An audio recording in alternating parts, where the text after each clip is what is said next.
I think we should go now if we still want to see fireworks, Mia said when she found the 9 Chinese art students in the other hotel room. Haven't you heard the news? Asked Mo. What news? Mia asked her back. Gadasan's power plant has just exploded, Mo answered. Really? Let's turn on the TV, Mia said. There's nothing yet on the TV, Mo said. But the news will definitely be aired soon. We're currently discussing what to do. Where's my handphone? Maybe I left it in our room next door, Mia said while searching her bag. I'll go to the next room. No need, I took it. It's here with me, but you may not use it. We don't know yet what Mawar is going to do with you. If she wants to chase you down, she'll know where you are by tracking your phone signal, so I shut it down, said Hong. You could shut it down? You know my password? Mia asked in surprise. I don't need to know your password. I only need to take off the battery for a second, Hong replied.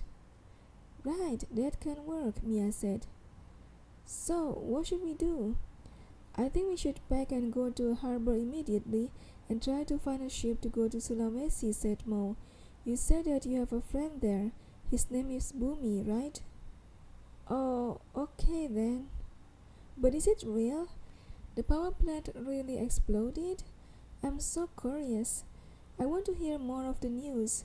Is there any victim? Those poor people who live around it, what happened to them? Mia asked so many questions, but none could answer.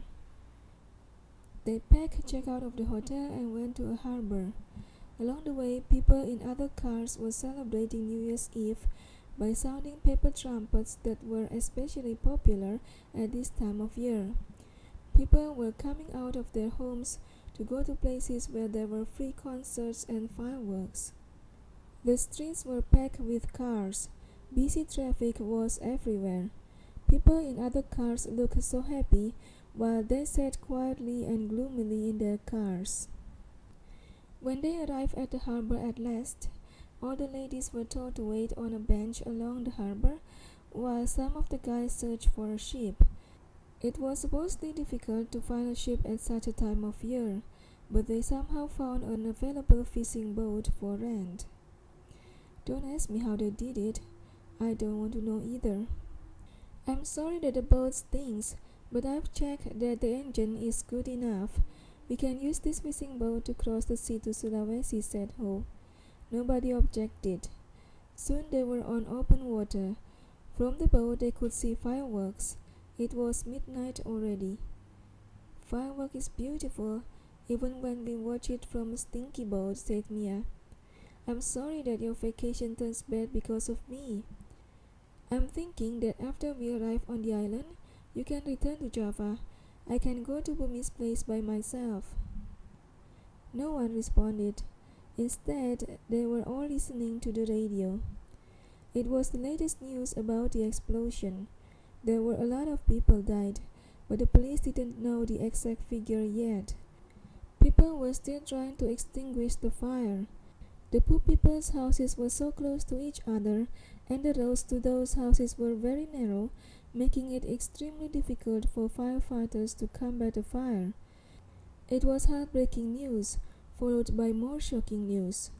Mia Putra was named as the terrorist suspect behind this incident, and an arrest warrant has been issued.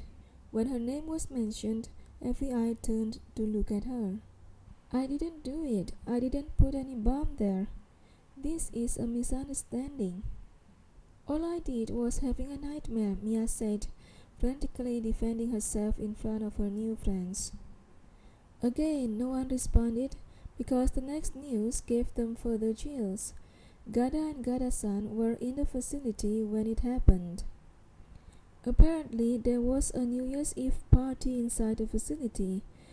All the party attendants died, either were blasted by the explosion or electrocuted by the liquid from the lightning-generated power plant.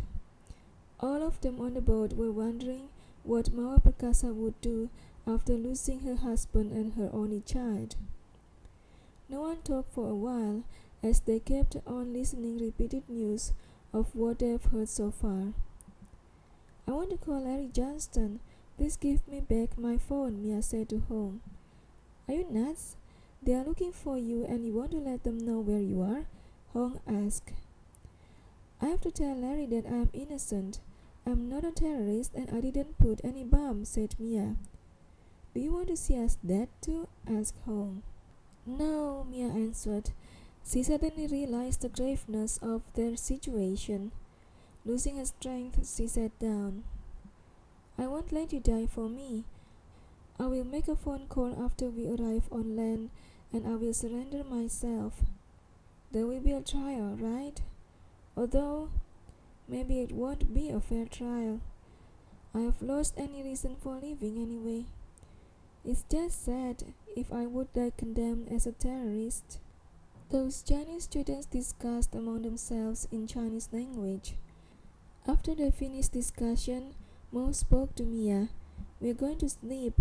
Some of us will take turns on night watch. You better sleep too. There is a long day ahead of us. The sun has not risen when Mia was woken up. After she washed her face, she met the other passengers on the boat. Are we going to land in West Sulawesi soon? Asked Mia, still in her cheerful voice, as if she has forgotten the dangerous situation she faced. No, we land in South Sulawesi. We received news that West Sulawesi beach is closely watched by Mawar's troop. We cannot land safely there, said Mo. Oh, I see. Well, thank you so much for everything. I know we won't see each other again. This time I'm totally doomed. Although I'm innocent, I cannot prove it. My only hope is they won't torture me and grant me a quick death without me having to confess anything, 'cause I won't confess any wrongdoing. Now I'm scared. I don't mind death, but being tortured is scarier than death, said Mia. Suddenly she got up and looked at the dark sea. Don't think about jumping in there. We won't let you be captured by anyone, said Mo. We all have thought it over the whole night. We will protect you and bring you along to China. No, you won't. You cannot and you shouldn't. Garuda Hitam is unbeatable. I don't want anyone to die for me, Mia said. I think it's time for us to tell you the truth. We are bodyguards sent by Lung Fu Quang to protect you, said Mo. Lung Fu Quang? Oh, that Lung Fu Quang? No way. Why would he want to have a fight with Mawar Perkasa? Anyway, he's another person I don't want to mess up with, said Mia. Your friend Bumi convinced him to help you, said Mo. Bumi? Really? I can't believe it, said Mia. Bumi wants us to take you to China so you can hide there for a while, said Mo. Seriously? Well, I don't want to go to China. I'd rather die here. Now I really want to talk to Bumi and ask for his explanation, said Mia. Why do you want to take a route of death and torture and refuse our protection? Asked Mo. Because I don't want anyone to die for me and I don't want to work for Lung Fu Quang, said Mia. Believe me, we won't die easily, said Mo. You don't understand. They can't be killed by guns, said Mia. And they don't use guns. If we are afraid of people who come to us with knives, our colleagues will laugh at us. Even if they come with full artilleries, we still have to face them bravely because it's our job. My mother brought me to Mr. Lung's training camp when I was a kid because he had no better choice. It was either that or a prostitute's house. My mother was an unwanted child. All of us are either unwanted children or children of unwanted children. Which do you prefer, being a bodyguard or a prostitute? Asked Mo. I don't know, Mia answered. But perhaps Mr. Lung may change his mind if he knows that I am a terrorist suspect. How can he explain to the world that he protects a fugitive? He won't admit it for sure. We've been contemplating about this matter the whole night. If Mr. Lung changes his mind, he would have let us know. Since we didn't receive any message from him, we are moving on with the original plan, said Mo. The only thing we're worried about is actually the military's involvement.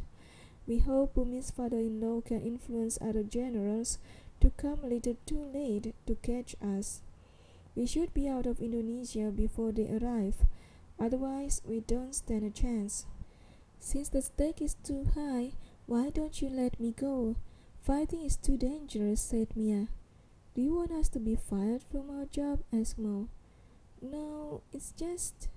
Before Mia could finish her sentence, Mo said, Look, it's a beach. They landed on the beach.